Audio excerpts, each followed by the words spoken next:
అలీకీం shalom. Bible భాష్యానికి స్వాగతం. నేటి దినం పరిశుద్ధ గ్రంథంలో ద్వితీయ పుస్తకమైనటువంటి ఎక్సోడస్ నిర్గమకాండమును గూర్చినటువంటి సమీక్షను సంక్షిప్తంగా గావించుదాం.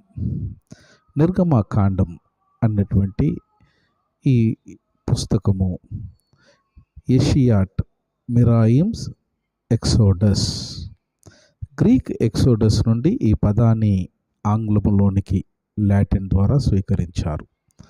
దీని అర్థం అక్షరాల ఎక్స్ అనగా బయట, హోడోస్ అనగా త్రోవ లేదా ప్రయాణము లేదా రహదారి లేదా బయటకు రహదారి అని భావము. ప్రస్తుతం పేరు మరియు అనువాదము ఇటు గ్రంథానికి షిమోట్ అని నామము ద్వారా పిలువబడుతుంది. ఆది హీబ్రూ శీర్షిక మరియు అనువాదము ఏషియట్ మిస్రాయిం అనగా ఐగుప్తు నుండి బయలుదేరడము అని అర్థం. గ్రీక్, లాటిన్, ఇంగ్లీష్ శీర్షికలో నిర్గమకాండముగా లేదా ఎక్సోడస్గా పిలువబడుతుంది. ఎక్సోడస్ బైబిల్ పుస్తకము సాధారణ నామవాచక శబ్దంగా ఉపయోగించబడడం 17వ శతాబ్దంలో ప్రారంభమైంది. ఐగుప్తులో ఇశ్రాయేలీల యొక్క తాత్కాలిక బస 1900 క్రీస్తు పూర్వం నుంచి 1400 క్రీస్తు పూర్వం వరకు ఉన్నట్టు మనకు చరిత్ర తెలుపుతూ ఉన్నది.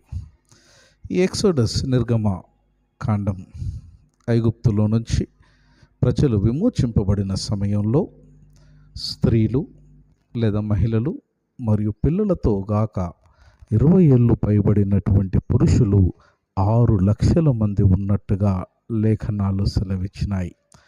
ఐగుప్తు నుండి నిర్గమ సమయములో రమారమిగా 3 నుంచి 4 మిలియన్ల మంది ఐగుప్తును విడిచిపెట్టినట్టు పండితుల ద్వారా అంచనా వేయబడింది. ఈ నిర్గమ ప్రయాణము నైలు డెల్టాలో ప్రారంభమై యోర్ధానులోని నెబో పర్వతముపై ముగిసింది. మొత్తము పరిశుద్ధ గ్రంథంలో మోషే కథ మొత్తము బైబిల్లో 7వ వంతు. మోషే యొక్క కథ కొత్త నిబంధన గ్రంథంలో 2/3 వంతులు పెద్దది.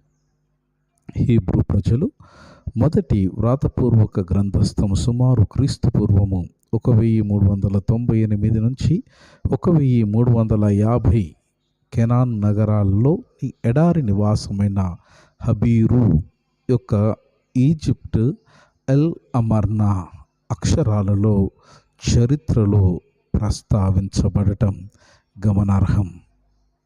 దైవాశీస్సులు.